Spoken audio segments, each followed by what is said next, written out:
In today's video, we're going to talk about how we get the club head behind the hands, and this is a really important movement.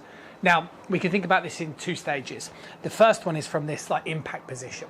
So the thing that you tend to notice with a sort of high handicap golfer is when they hit the golf ball, the club head is often overtaking the hands in this hitting area. And the problem that you've got with this type of movement is it's going to add loft, okay, which means you're going to lose distance. It's also going to make the club strike the ground earlier, so we're going to be vulnerable to miss hits. And the other problem is, from this sort of side-on perspective, is golfers who end up returning looking like this at the point of impact. If we sort of chase this into the downswing, what it also means is that the club head is overtaking the hands like so, which basically means that you're going to end up sort of swinging out to in. See what I'm doing here? And then what often happens is golfers get stuck and they try and lean back to hit it from the inside, and it just compounds the problem.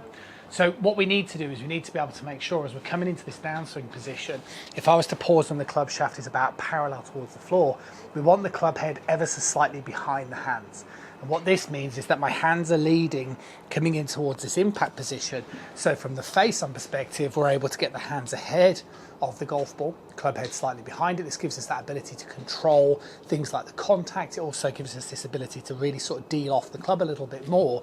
And also, very importantly, is as my hands are leading, this means that I can hit the ball from the inside. So if you like, my club can strike from the inside of the target line, be nice and square upon the point of impact, and then release through. So what we need to do is a couple of movements to ensure this happens, right? So the first one is, again, making sure in the start of the downswing that your upper arm, okay, moves to the side of your body. And simultaneously, as we do this, we need to make sure this right forearm continues to point up towards the sky. And what that does is this is making sure that club shaft is continuing its journey on plane, so the club head can drop like so, slightly behind the hands, coming in towards this sort of impact position. The second thing that you want to be aware of if you're going to practice bringing the club into parallel is that the back of your left wrist is nice and flat, or if not, even has an element of a slight amount of flexing. Because sometimes golfers that I teach will practice this type of position, but if the left wrist looks a little cupped, that club face can often get a little bit too open. So what we want to make sure is that this left wrist is nice and flat, or like I say, ever so slightly flexed. And that, again, that flexion will just help that club stay behind the hands.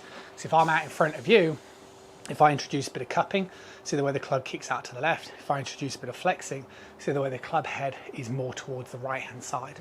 So as you're coming towards this downswing, you really want to feel like that right forearm is pointing up towards the sky. You really want to feel like this right upper arm is tucked in, so that right elbow towards the side of you. And as long as that left wrist is nice and flat, then you're going to have a really good chance of delivering that club in towards the back of the golf ball. Those are the three moves that you really need. Work on them. I'll see you soon. So hopefully you enjoyed the video, but let me tell you something. There's a much easier way for you guys to be seriously improving your game, and online lessons have never been any easier or any more affordable. If you head over to the website, you'll see examples of different programs that I offer, but I promise you, you'll be absolutely amazed at a couple of things. One, how easy it is nowadays to participate in online lessons. I work with students that send me videos from the course, that send me videos from the range, that send me videos from home. You'll be astounded how you're probably not doing the things that you should be doing, and how helpful it will be for me, very much personally, myself, to keep a watchful eye on your progress. I've also got a video library and some structured content over there as well to help guide you on your way. But keep watching the tips, subscribe for more of those. But like I say, there is an easier way to ensure you're on the right path. I'll see you soon.